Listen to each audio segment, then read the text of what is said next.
U.S. is the largest source of the Philippines' remittance inflows, accounting for 41% of the total. Overseas Filipino workers are a key segment of the property sector, with many of them turning to real estate for investment income.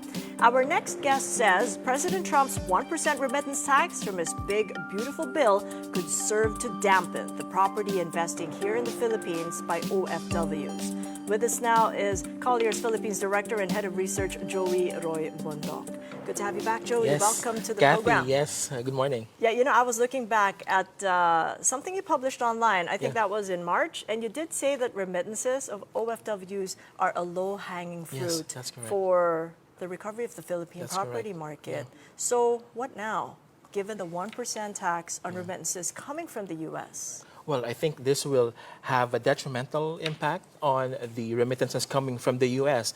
Remember that U.S. accounts for 41% of total remittances being received by the Philippines. And of course, we see cash remittances growing by 3 to 4% every year. That's about $36 billion. But again, this is a huge chunk of the remittances that we're getting, those coming from the United States. But if you look at remittances right now, Kathy, and those that are receiving remittances, these households are now allocating more money for real estate purchases.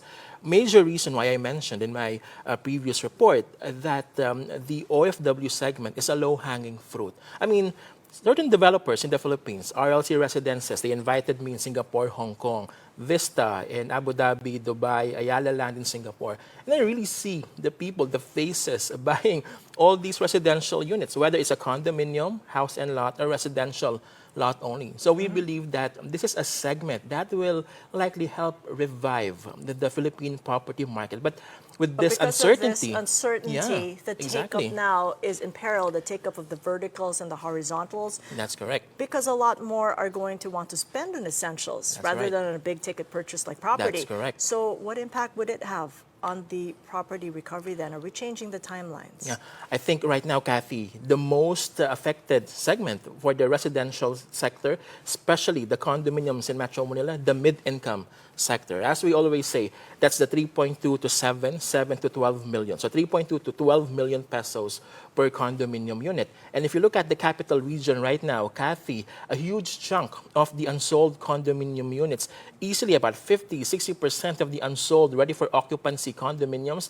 in Metro Manila coming from this segment, 3.2 to 12 million. Note also that the mid-income segment is heavily dependent on mortgage rates.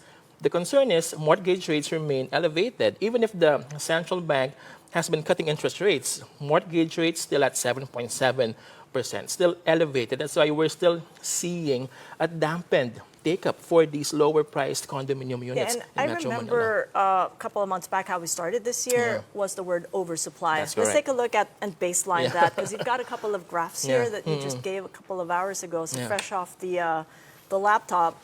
What's the state of oversupply now in Metro Manila? Because this is really the biggest concern. Because we were talking about 8 years. Yes, you started out that with is that. Correct. So actually, Colliers is one of the first companies that really released these data on the slowdown, oversupply, however you want to call it. But right now, if you look at this slide, it's a record high vacancy. And we're likely to see vacancy, especially inching up in the Bay Area.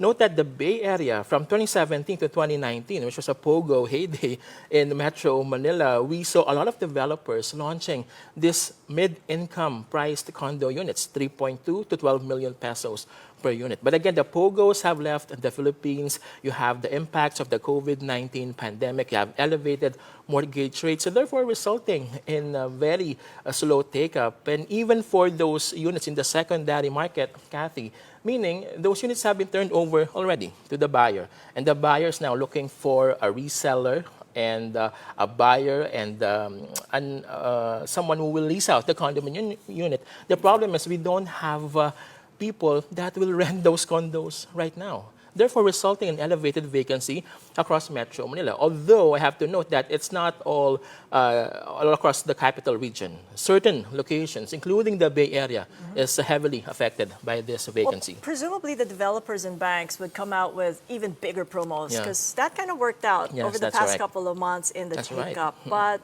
To what extent? I mean, you can only give so much promos, right? That's and correct. maybe even So- better payment terms, enough to entice the households with remittances to part with a big chunk Yes. of their shrunken remittances from That's the right. U.S. Right now, Kathy, what we're seeing is a battle of RFOs, ready for occupancy promos, meaning developers essentially they're allowing you to lease a condominium unit. After 36 months, you acquire it. They are allowing you to lease out the condo up to 120 months. No hefty cash out. So these are the trends that we're seeing right now. In fact, for their older inventory, they even give up to 40-50% discount if you pay cash on the spot. So these are the promos that we're seeing right now, and we believe that this will likely be the trend. And developers are really coming up with these attractive, innovative promos, and we believe that more and more developers will follow suit. The finance department carries a different view, saying that remittances are going to have a minimal Yes. dent, and it's between 19.1 million and 148.4 million dollars in money sent home. Yeah. That's going to be carved out of the total $36.5 billion dollars. What do Well, you make yeah. of that, and the impact that it might have in the property market Yeah. and the economy? The concern that we have here, Kathy, of course, is that if you are a remittance receiving household, you'll probably spend much of your remittances on the essentials like tuition of your children, food and beverage, for example, health services. As I mentioned, only about 13% of remittance receiving households are allocating money on real estate. But of course, we don't want to break that cycle of increasing number of OFW households setting aside money for real estate purchases, because we saw how the property market was affected by the COVID-19 pandemic, by the POGO Exodus 2021 up to 2024. So hopefully, with all more remittances being sent home, as I mentioned, I have been to Singapore, Hong Kong, Abu Dhabi, Dubai, and I've met all these OFWs that continue to invest. After all, every Filipino's aspiration is to have his or her own residential unit. So that will continue to fuel demand for condominiums, house and lot, whether in Metro Manila or outside of the capital. Yeah, what we're region. sure of is the resilience of the OFW. Just before you go, as you've seen in the previous report, the topic du jour, stricter online gambling rules Yes. and the impact it may have on integrated resorts. yeah.